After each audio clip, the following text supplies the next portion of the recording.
Coba deh, pernah nggak Anda perhatiin pas lagi di toko, apa sih yang bikin Anda milih satu produk kecantikan di antara puluhan produk lainnya? Sering banget kan jawabannya itu ada di kemasannya. Nah, hari ini kita bakal kupas tuntas masa depan dari kesan pertama di dunia kecantikan ini. Oke, kita mulai dari masalahnya dulu ya. Industri kecantikan itu udah kayak medan perang. Banyak banget merek yang berlomba-lomba cuma buat dapetin perhatian Anda. Bayangin aja, ada ribuan produk yang bersaing ketat, baik itu di rak toko maupun di lini masa media sosial kita. Ini bikin persaingannya, wah, luar biasa sulit untuk bisa kelihatan beda. Nah, ini nih pertanyaan utamanya yang dihadapi semua perusahaan kecantikan. Dan seringkali, jawabannya itu dimulai dari hal yang paling pertama kita lihat, kemasan. Biar kebayang seberapa besar industrinya, coba deh lihat angka ini. Pasar kemasan kosmetik itu diproyeksiin bakal mencapai nilai lebih dari 54 miliar dolar di tahun 2022. Gede banget kan? Angka ini nunjukin betapa krusialnya peran sebuah kemasan. Dan yang benar-benar menarik dari grafik ini tuh trennya yang naik terus, nggak ada hentinya. Pertumbuhan ini didorong sama permintaan global buat produk kecantikan dan perawatan kulit ya, sesuatu yang mungkin kita semua juga ikut andil di dalamnya. Tapi, tunggu dulu, ada perubahan besar yang lagi terjadi. Sebuah titik balik yang benar-benar mengubah semua aturan mainnya. Konsumen sekarang tuh maunya lebih. Kita semua udah makin sadar lingkungan dan kita berharap merek-merek favorit kita juga begitu. Terus gimana dong merek-merek ini merespons? Yuk kita lihat 5 tren utama yang lagi ngebentuk masa depan dunia perkemasan ini. Pertama, dan ini kayaknya yang paling populer ya, adalah kemasan yang bisa diisi ulang dan dipakai lagi. Idenya simpel tapi kuat banget, bikin wadah yang cantik, awet, yang bisa Anda isi ulang lagi dan lagi. Ini otomatis mengurangi sampah secara signifikan. Konsep ini tuh bener-bener win-win solution. Buat planet kita, jelas ini mengurangi limbah plastik dan jejak karbon. Buat mereknya, ini ngebangun loyalitas pelanggan, karena kita bakal balik lagi ke toko mereka buat isi ulang produk favorit kita. Ini langkah nyata menuju ekonomi sirkuler.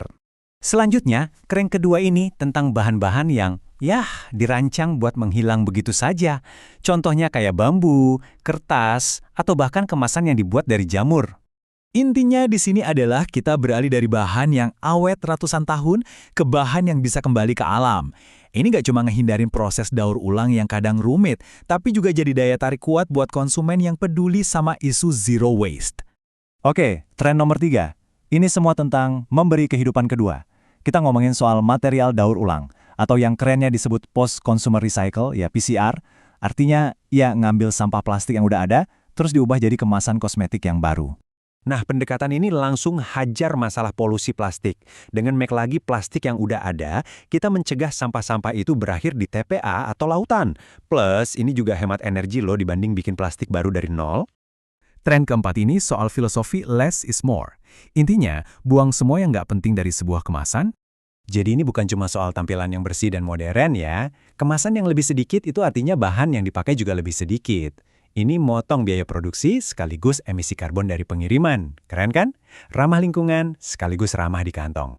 Dan tren terakhir kita ini, ini mengubah produknya itu sendiri buat ngecilin kemasannya secara drastis. Caranya, dengan menghilangkan air dari formula produknya. Hasilnya adalah produk-produk padat, kayak shampoo batangan, conditioner batangan, atau pembersih bentuk bubuk. Produk kayak gini otomatis butuh kemasan lebih sedikit, lebih enteng buat dikirim, dan seringnya lebih awet karena formulanya lebih pekat. Oke, setelah kita bahas semua tren yang keren-keren tadi, sekarang kita balik ke dasarnya dulu ya. Karena pada akhirnya, kemasan itu punya satu tugas yang paling utama. Tantangannya adalah nemuin keseimbangan sempurna antara tampilan yang bikin Anda nengok di rak toko dan fungsi yang benar-benar ngelindungin isinya sampai ke tangan Anda. Coba bayangin perjalanannya. Dari gudang, pengiriman, sampai akhirnya ke rumah Anda, kemasan itu harus tahan banting, tahan tekanan, dan tahan perubahan suhu. Soalnya, percuma kan kemasan paling ramah lingkungan sekalipun kalau produk di dalamnya udah rusak duluan sebelum kita pakai. Jadi intinya apa? Masa depan kemasan itu adalah gabungan 3 hal, gaya, keberlanjutan, dan juga kekuatan. Merek-merek yang bakal menang di masa depan itu yang mereka yang bisa menguasai ketiga-tiganya. Yang bisa menciptakan pengalaman yang gak cuma cantik dan bertanggung jawab, tapi juga bisa diandalkan. Nah, ini semua meninggalin kita dengan satu pertanyaan pamungkas. Seiring tren-tren ini makin maju, jangan-jangan solusi paling berkelanjutan itu justru dengan menghilangkan kemasan sama sekali?